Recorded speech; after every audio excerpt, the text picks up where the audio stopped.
Hello, and welcome to the thesis presentation. My name is Matthias, and the title of my thesis is Surviving the Nightmare of Leningrad, a testament to the Russian spirit. Now, before we begin, I would like to offer a warning of sorts.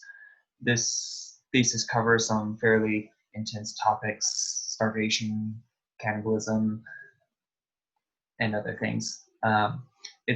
It's pretty rough at times. So if you're someone who has difficulty with emotional things or graphic images, just fair warning, this is going to be a bit rough. But without further ado, let us begin. Surviving the Nightmare of Leningrad, a testament to the Russian spirit. Introduction. So I'm beginning this with the Western knowledge or understanding of Leningrad, which is to say, very little. Today, the Western education system pretty much doesn't bring up the Eastern Front, and when it does, it usually refers to how Stalin made a pact with Hitler and divided Poland, or it talks about Stalingrad and how terrible the siege was there, which it was. But you very rarely hear about Leningrad, the siege of Leningrad, which in Russian education, it's a lot more important. It's definitely one of the big ones. But here in the United States, you very rarely hear about that. So the historiography of my thesis is what would be considered a social or cultural history. So it focuses on the experiences of the people, the citizens of Leningrad or Russia, broadly speaking. And I'm working with other historians in this perspective, particularly historians like Harrison E. Salisbury, Michael Jones, and though she's not a historian per se, Polina Barshkova. Also, I do want to say that I'm going to slaughter a lot of Russian pronunciation, so bear with me. Now, interestingly, Salisbury lived in Russia for many, many years and actually had the opportunity to speak with survivors of Leningrad. His writing style is interesting in that it's both kind of broad and addresses the whole picture, but he focuses in and narrows down a lot into the individual's personal experiences, and his narrative flows very much from their perspectives. So he's great in that he's both very personal and very in touch with the experiences and the emotions of the Leningrader people, which does allow him to be suspect to some biases, but he does typically stay to a more factual evidence sort of approach. Jones writes in a similar manner to him, to Salisbury, but he has less personal sort of stories or anecdotes than Salisbury does, but he does have the advantage of having written his a lot more recently, which is good because that allows him to have better data, better historiographical support, and all around just it's better for me as a student and researcher of Leningrad. Now, again, like I said, Polina is not really a historian by training. She's a literary scholar and does a lot of work with Russian literature and poetry. However, she did write a book, Written in the Dark, a book about Leningrad poets, and the book is very insightful, and the poetry is incredibly blunt, brutal, and it gets really into the mindset and the feeling of the people in the city without any sort of censorships. It's poetry. It speaks to the emotions. Historical methodologies. So I used multiple methods or approaches to my research. So I used physical evidence, particularly in photos. I used quite a few photos, and I used them as sort of windows to the past. And I used a musical approach, as we will find out later with the Leningrad Symphony. And then I used the biological approach. So I used some research done on post-siege survivors and looked at sort of effects of the siege on the biological side of things. The thesis question. So my thesis question, and I'm going to read this here, is what was it that got the people of Leningrad through the siege? Was it a personal commitment to the state or city? Was it love of a family member? What was it that drove the people of Leningrad to victory?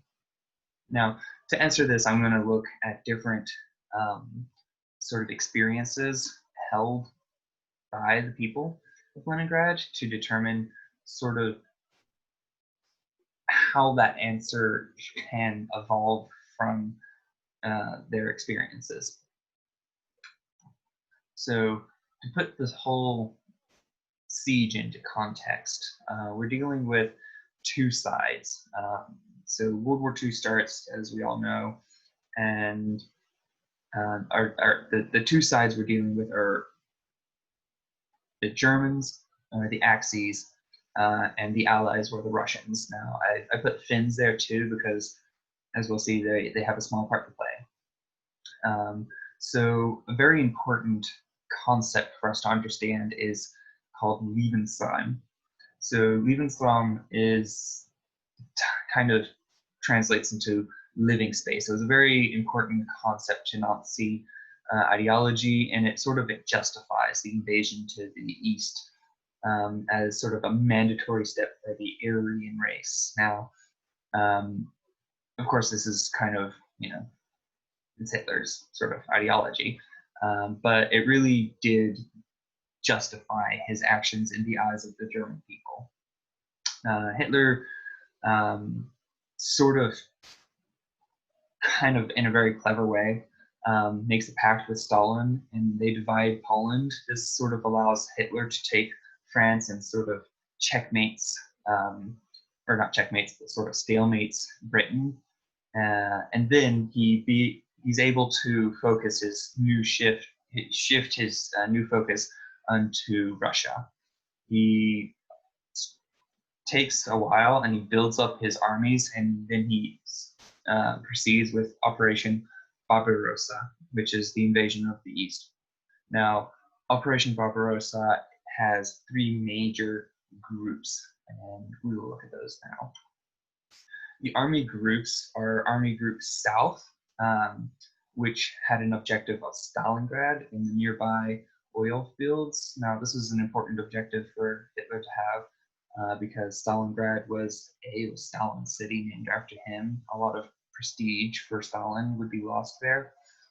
But also the oil fields were very important for Hitler's war machine and would allow him to continue fighting for much, much longer if he had them, a powerful resource.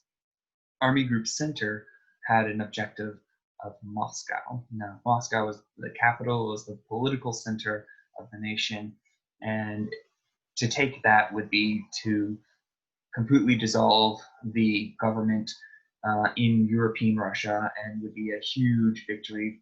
More than likely, it would knock the Russians out of the war.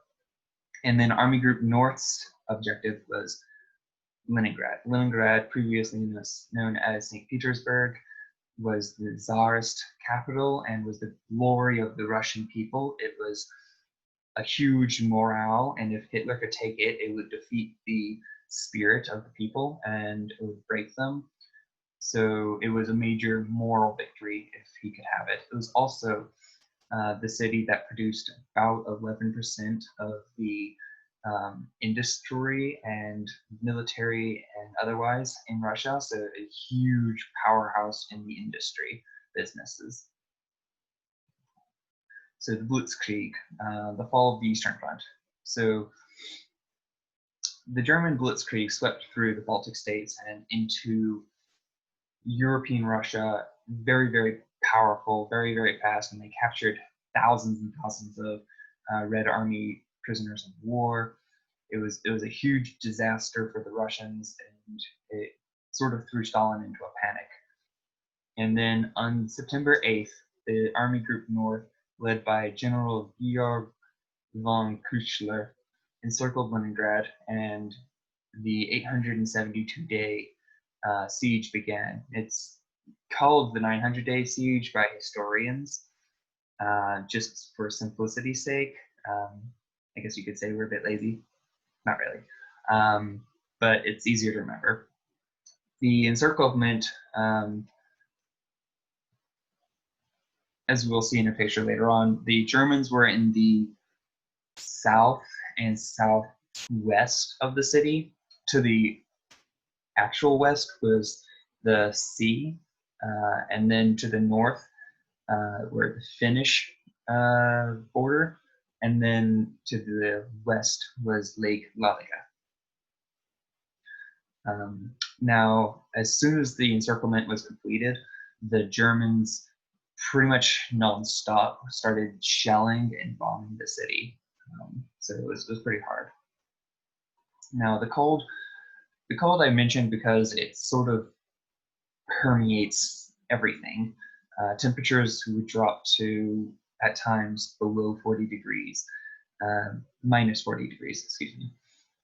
It would sort of ink its way into every aspect of life. And for example, getting water was a tedious task. The transportation systems were down, bombed, destroyed. So you had to walk across the city. You had to cut your way through the ice. You had to work very hard to just get some water because the ice froze everything. It also weakened people who already starving, had no reserves and nothing to fight the cold. So it was not an uncommon sight to see people literally just falling dead on the side of the street because of the cold and hunger. Now, there were a few good aspects, one could say, that the cold brought with it, namely that it stopped the Germans and pretty much prevented Russia from falling out of the war. But in Leningrad itself, it also had the advantage of keeping the bodies, many bodies, frozen and non-decomposing. The decomposing bodies would have been a disaster, and disease would have spread rampantly through the city. Not that there wasn't disease, there was, but it would have been much worse if the bodies were decomposing. So starvation. So we're going to look at the starvation, which is probably the most well-known part of the siege, and also pretty horrible, really hard. So moving on into that. So we start with a journal entry by Pierre Koltnikov, who wrote these two articles on December 8th and December 17th. So the first one reads, "It is impossible for food to come through the blockade. Yesterday I bought my ration of bread home and gave it to Elvinita. I told her that for making hand grenades on our own time, that we had received hot meals with meat, and that therefore I was not hungry, and all the bread was for her. She believed me, and that was the first time I had ever told Elvitia a lie." A little later on in that same entry, he says, "Elvitia is dead." So when we look at this entry, we first, obviously, we notice that the food's not getting in. There's nothing getting into the city. Food is running short, incredibly short. And he has to lie for his wife to start getting any sort of sustenance. So we also see that in this example, which is better than a lot, we see that the man is willing to sacrifice himself. He's willing to give up his own nutrition, his own food for the sake of another. In many, many other sources we have, there's just not that sort of self-sacrifice. There's not that sort of caring. Food is so scarce, people will literally kill for it. And we understand how bad the rationing is when we look at another entry of his where it says 5 ounces of bread and 2 glasses of hot water every day. That is what they get.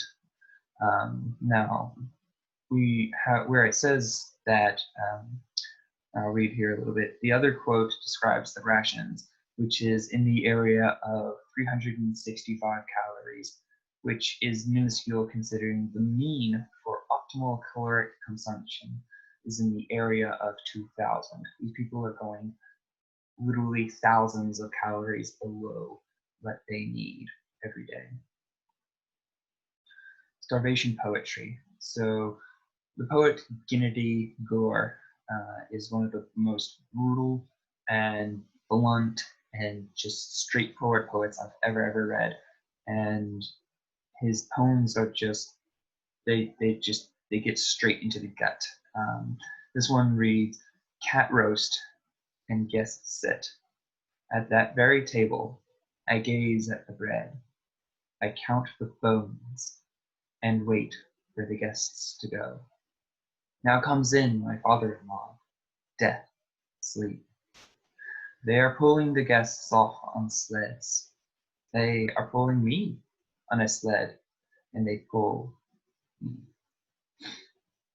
So again, this one's, it's kind of, oof.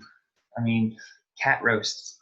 One of the interesting things, or interesting, I guess, things about the siege is cats and dogs disappeared very quickly. They were all eaten. It became a quiet city, deathly silent, quiet city, because all the animals, all the creatures that would cause any sort of commotion are dead, eaten. People are losing weight fast. He's counting people's bones, and he looks at the bread soulfully, I can imagine. He speaks about his father-in-law, death. He's sort of married hunger, and death is his father-in-law. And then it goes on to talk about the sleds and all the guests dying. Everybody is dying of hunger. And then he dies himself, and they pull him off on a sled. Again, it's a very sad situation that they're dealing with.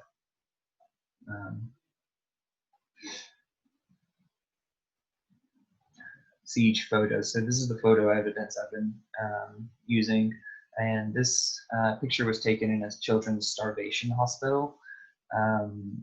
So when examining the picture, we see that the children are incredibly malnourished. They're skin and bones, they're skeletal.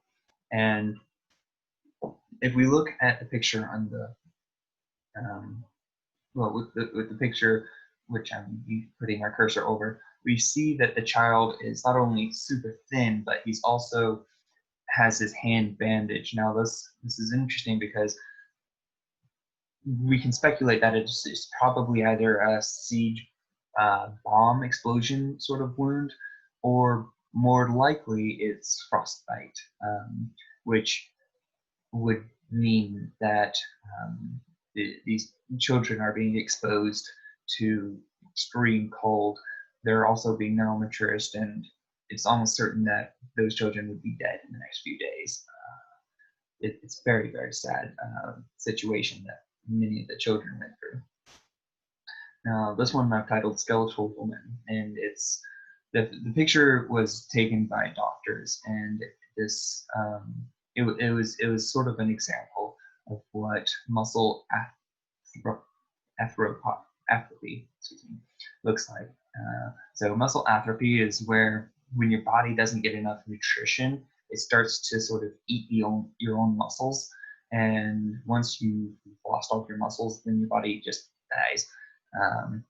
It's very unpleasant, and it's just a very awful situation that a lot of people found themselves in, where they were so hungry that the body started to consume itself. The picture also shows a frostbitten victim where you see her feet have turned black because they've absolutely been frozen. So again, exposure to the elements has completely destroyed this poor woman. She's just skin and bones. There's nothing to her, and the writing underneath, which is absolutely impossible for me to read, translates according to my sister-in-law, who very kindly has helped me with the reading of this, translates into sort of a description of the symptoms of muscle atrophy. Can't say that. And so this picture was used for medical reasons, but it nonetheless shows just how horrible the starvation was in the city of Leningrad. Sorry for the gross picture, but we're moving into the darkest part of the thesis. Very, very disturbing. This is the cannibalism, and it was fairly common in the city, all things considered. So cannibalism poetry, again, we read gore, and what an appropriate name for such a poetry is this.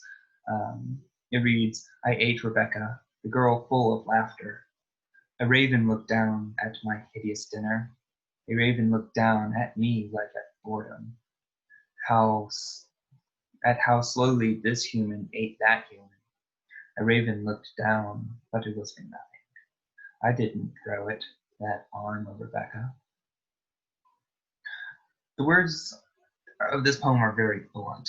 They're just, they smack, they absolutely dig into you, and it's sort of a shock value, but it's not intentionally shock value. It's just the reality that Leningrad people had to face. Now, to dissect this poem a little bit, it's interesting because Gore isolates the person. He isolates the cannibal away from all other people. He's eating by himself.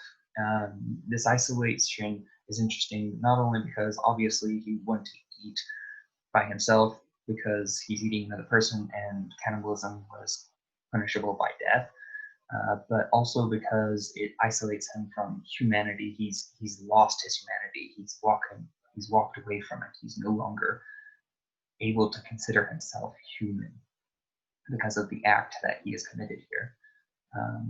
It's also interesting because Gore places the person below the raven. The raven is above him, this scavenging bird, this creature is above him in its nature because it isn't eating its own kind.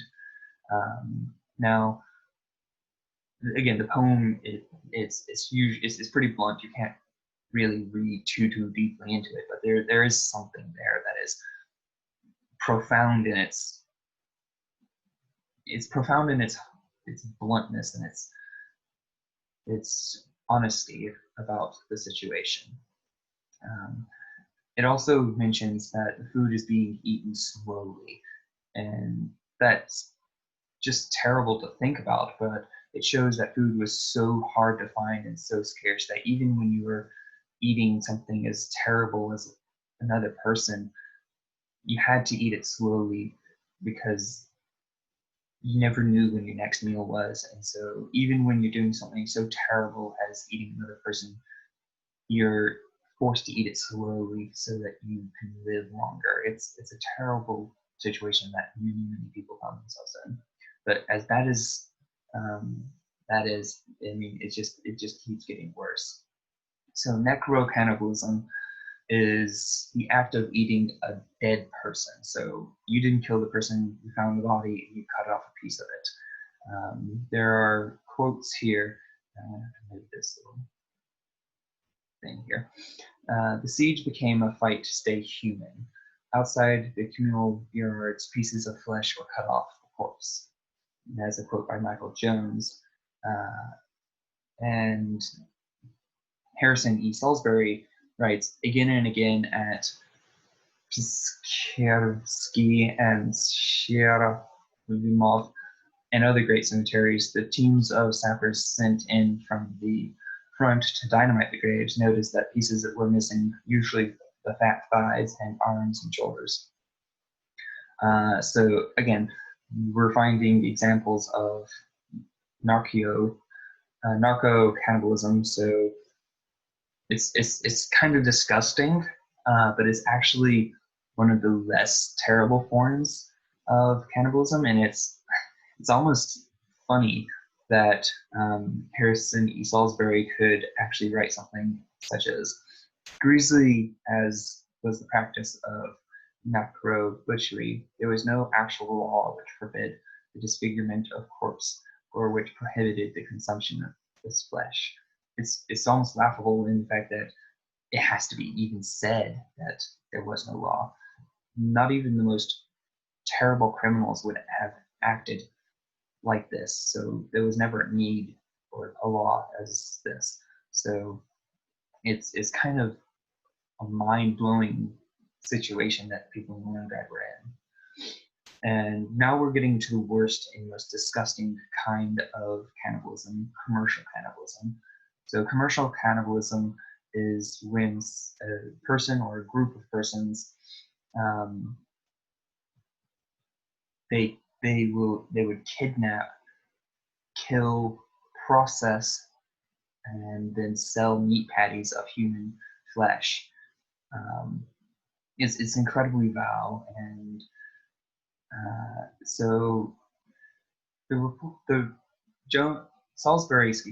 Salisbury writes that there were reports that children were being kidnapped, boys and girls were young, easy to seize, and their flesh was more tender.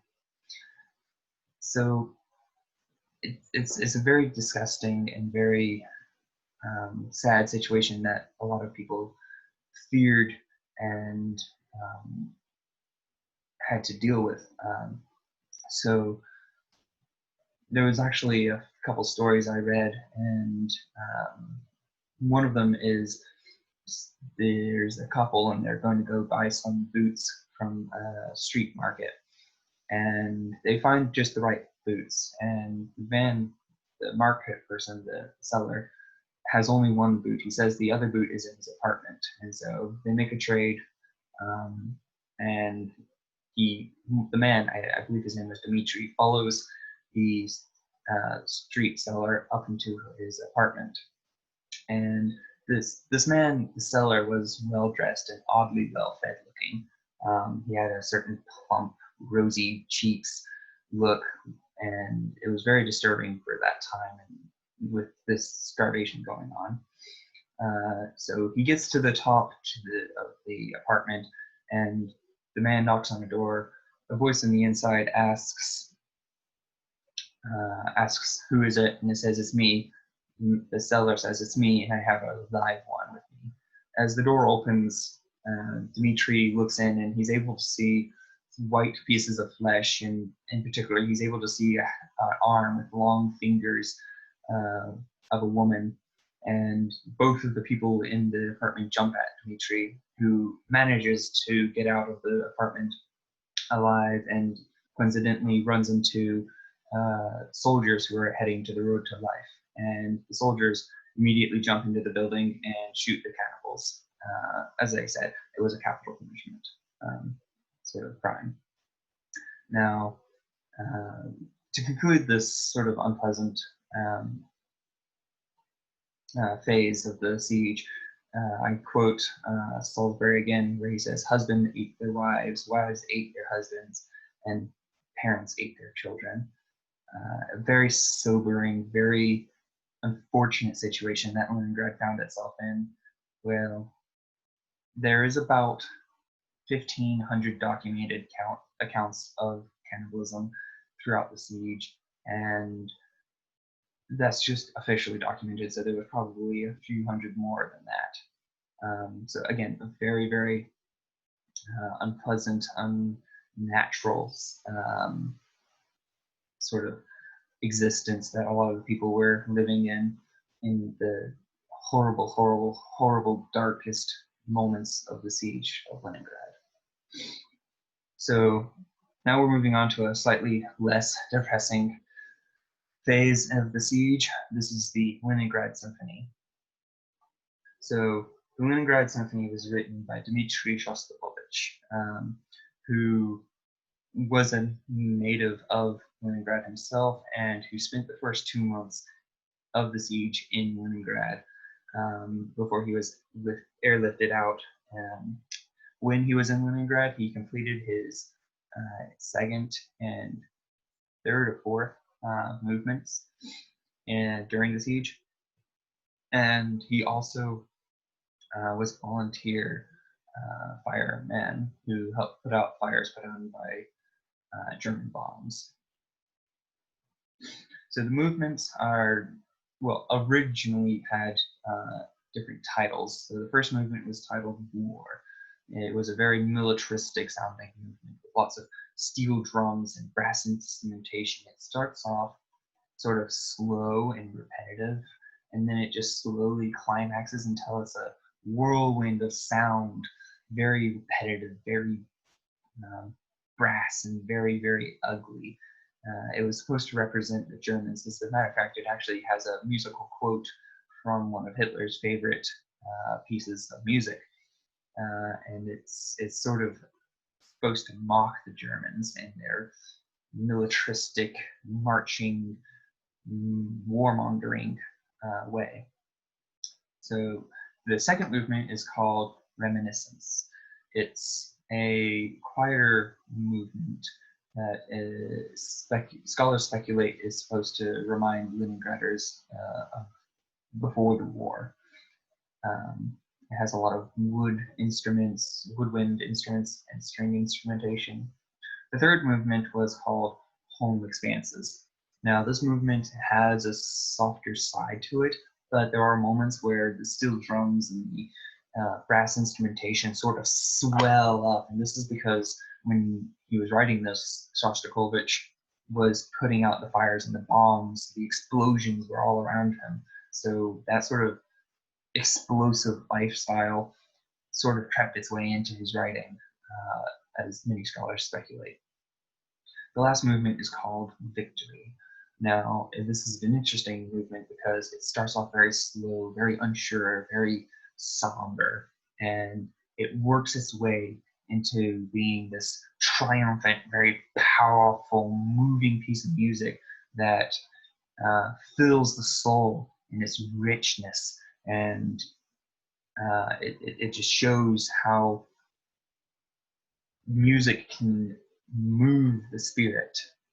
Now, the performance and importance of this symphony are pretty impressive. The performance was held on the 9th of August 1942, and before it was performed, Operation Squall was held, was led by Lieutenant General Govorov,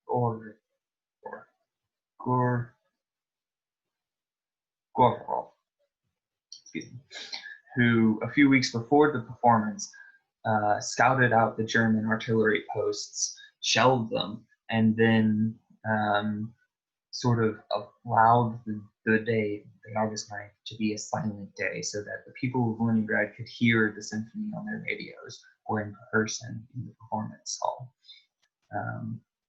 And in addition to the wildness of a military operation being held for music, which is very rare in military history, in addition to that, the Russians put up these huge speakers facing the German lines, not because they wanted to grace the Germans with their beautiful music, but because they wanted to show the Germans the spirit, the moral superiority of the people of Leningrad. They played the piece, and you can only imagine how the Germans felt when they heard the triumph of the victory movement and how they were completely in awe of these people who they've been bombing, who have been starving, who have been reportedly eating each other, and then they hear this great triumphant sound, and it was probably a very, very discouraging moment for the German besiegers.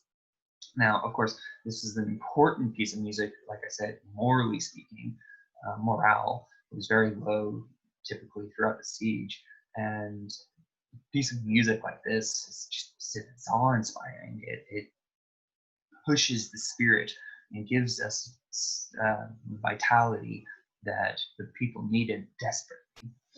Um, Now, it's interesting because the piece, especially Victory, was written and composed long before the end of the siege, which is interesting. It's very, very bold and presumptuous, but it speaks a lot to the sort of morale and to the sort of importance of this piece of music.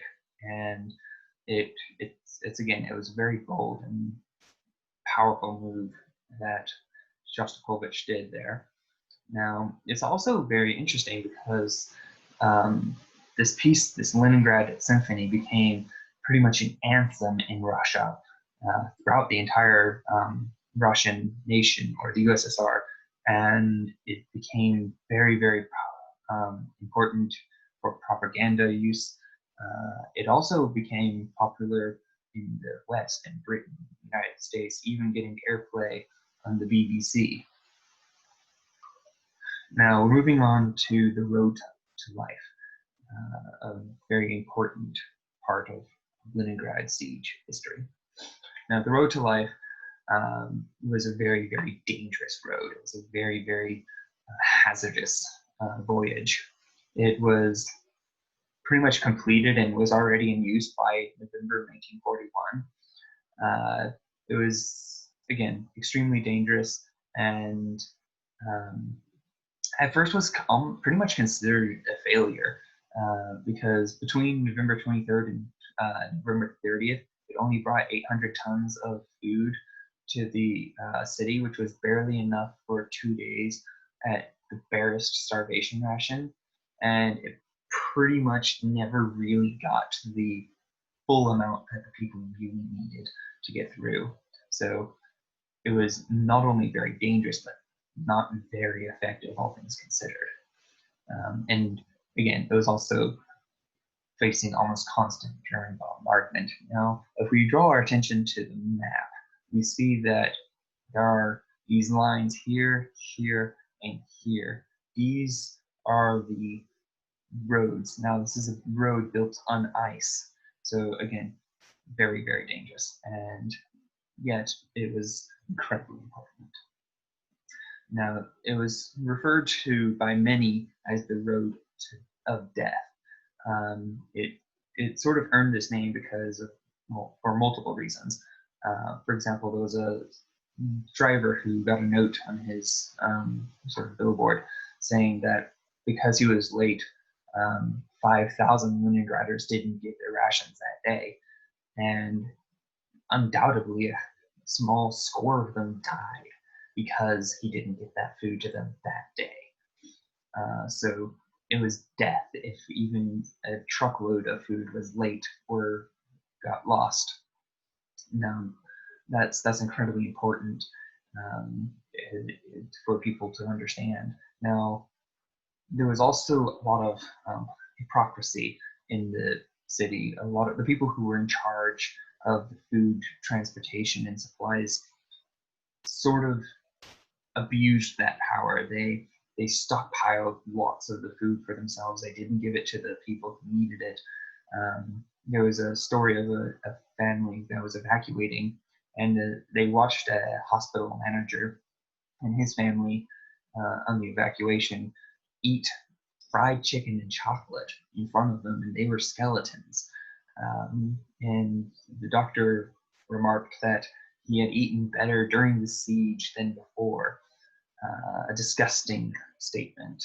And it was also all the more worse because he also said that the reason why he was leaving was because he was bored. He was bored there and he wanted to do something. there was no one to talk to. So there was great hypocrisy. Now, evacuating across the road was incredibly dangerous. A lot of the times you would have very starved women who had very, very little strength, very little energy, but they made this journey and they would bring with them their little precious bundles. And as they would travel across the ice, the drivers would go full speed. The roads were not paved or anything, obviously, so when they would hit a bump, it would be quite a jolt. And the women, starved and weak, would lose their grip on their children, and the children would literally fly out of the trucks and smash dead instantly on the ice. The trucks couldn't stop, they had to keep going. So these women would never see their children again. And this was a fairly frequent occurrence, as patrols along this road would often find these young bundles ranging from 8 months to a year old, and they were never able to identify them. So a very, very dangerous, very sad situation that would happen frequently. Another story is of a woman who had to take a truck following immediately behind the truck with her children, and in an instant, the truck with her children in it fell through the ice. She couldn't do anything, and the truck that she was in just drove around. She had to watch as her children sank into the icy depths, never to be seen again, and she couldn't stop. She couldn't do anything about it. So an incredibly dangerous journey. And then by no means was it safe when you got to the other side. The evacuation towns were very, very muddy, very, very cold. They were bomb-ridden, war-torn places with very little shelter for you to stay the night. When it was cold, there was very, very little food. The administration was incredibly lacking and hard to find. There was no signs directing people. It was a mess logistically, and the train that would evacuate people was very, very off schedule. And when you finally did manage to get into it, it was incredibly packed. It was very, very dirty, and many, many people didn't see the other side once they got in. But nonetheless, this is an important road. And I'm going to read a quote by a dock worker who Michael Jones tells about. We are stacking the lorries and trucks with food and ammunition, laboring night and day. The Germans constantly tried to bomb our supply columns, and there was often 7 or 8 air raids a day. Usually, we just kept on working through them, moving cargo regardless of the explosions around us. There simply wasn't time to halt and take shelter. We had all heard about the reduction of the food ration within Leningrad, and that people there were trying to live on 125 grams of bread a day. So we kept going. We really felt that the ice road would save people's lives. Now, this is interesting because it's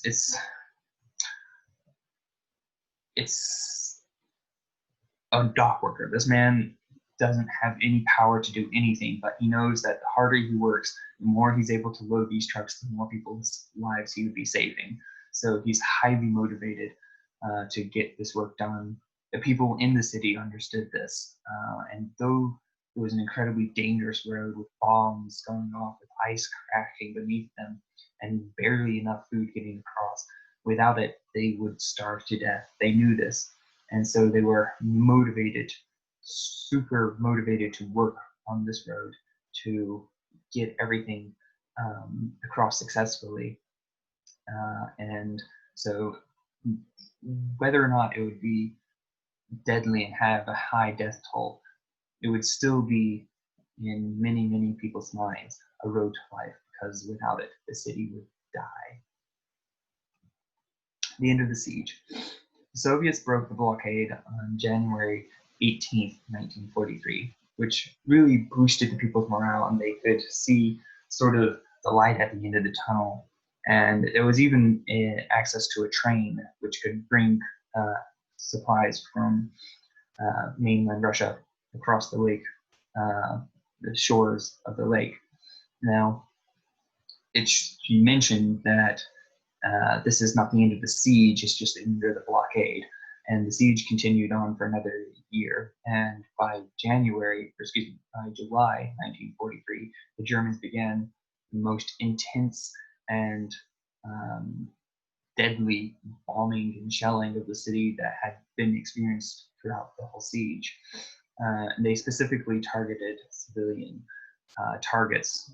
For example, one day they had hit a trolley stop where there was a lot of civilians, and it's described as a mess where there was body parts lying everywhere, and beets and carrots lying in pools of blood.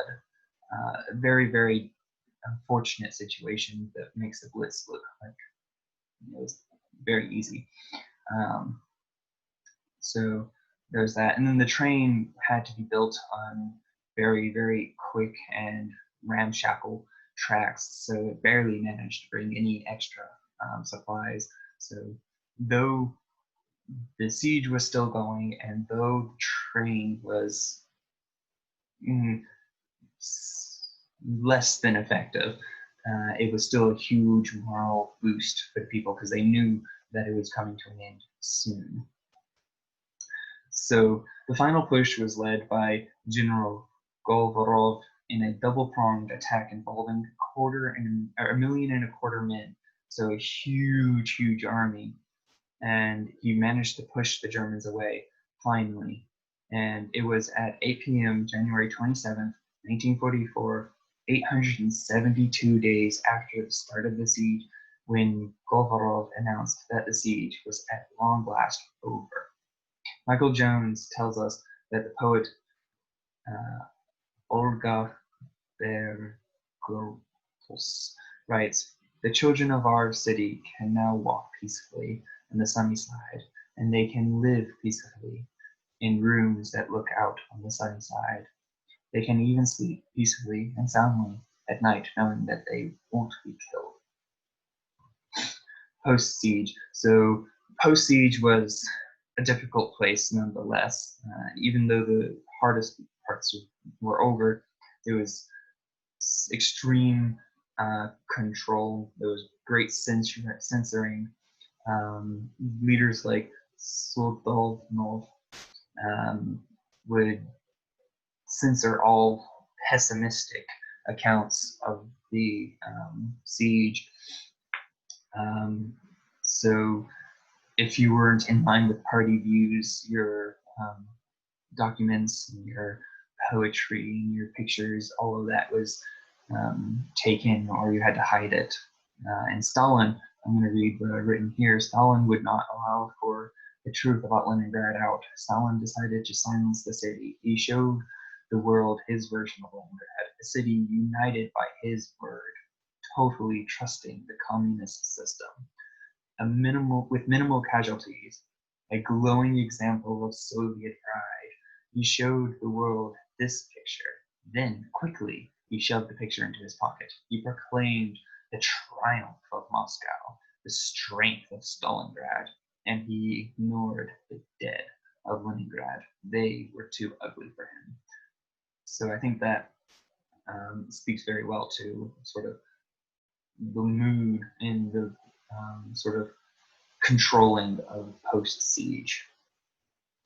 So the casualties. Now, initially the Soviets gave a very speculative